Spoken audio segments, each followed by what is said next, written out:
Hi guys. So I'm sitting here in the apartment, woo, being the laziest of sloths.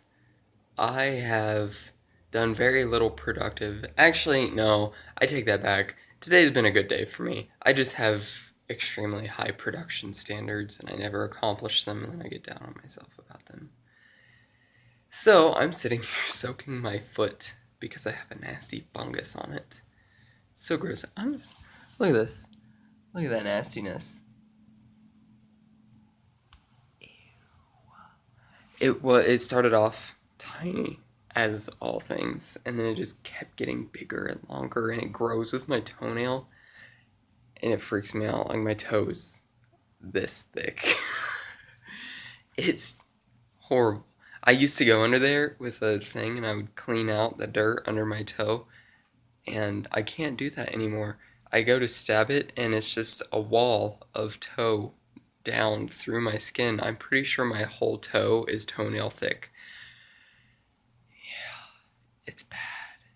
But I've been doing Reiki on it and soaking it in vinegar as per grandmother recommendations, and it stopped growing. So at least it's not getting bigger. I'm waiting for it to start going down though. But who knows? Give it time.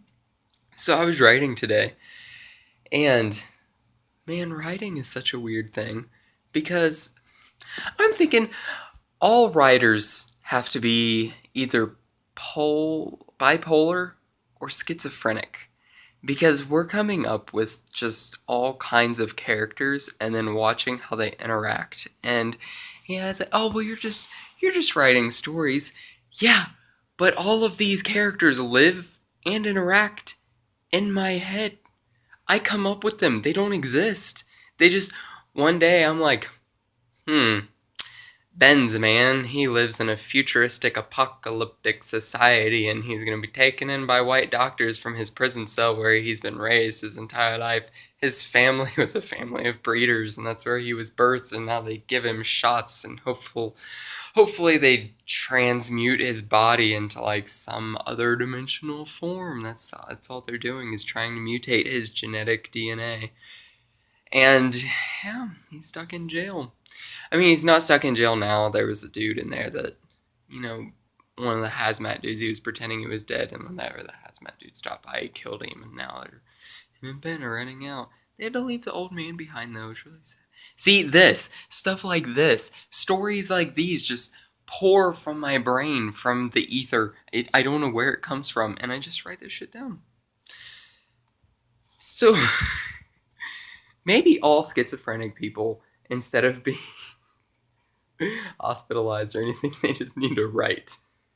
Write everything you experience in your head, just put it on paper and make a book out of it and get paid for it. You could get paid to be schizophrenic. I don't know that though. I don't have schizophrenia, so I guess I can't speak behalf on the schizos. So yeah, there's that.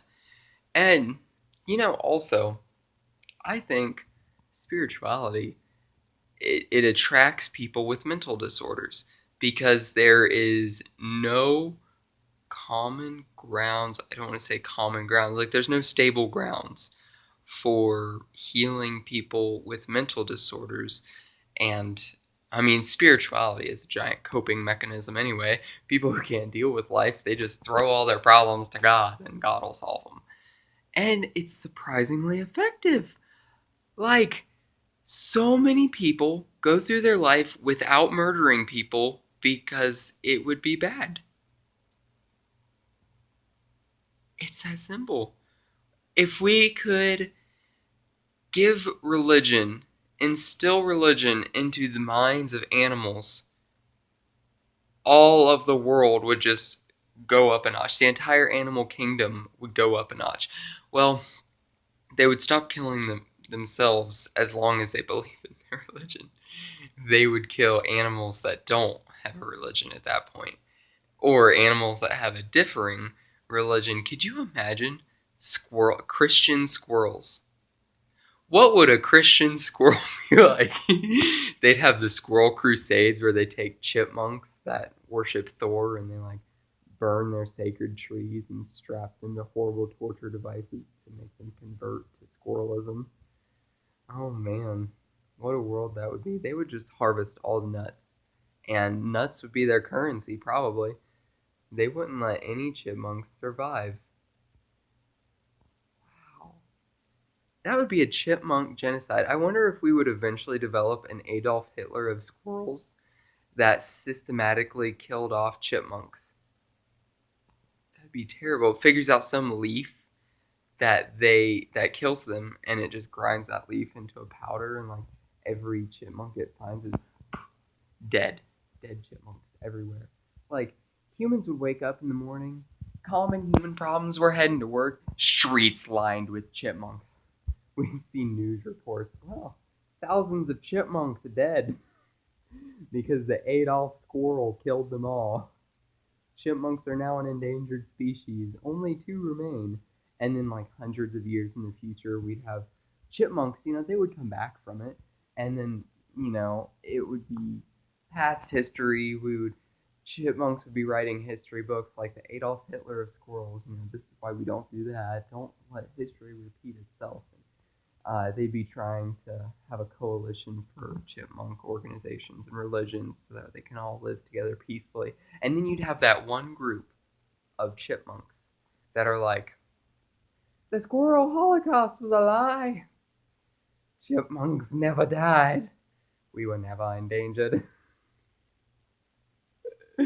And you'd have neo-Nazi squirrels that are planning to overthrow the chipmunks again.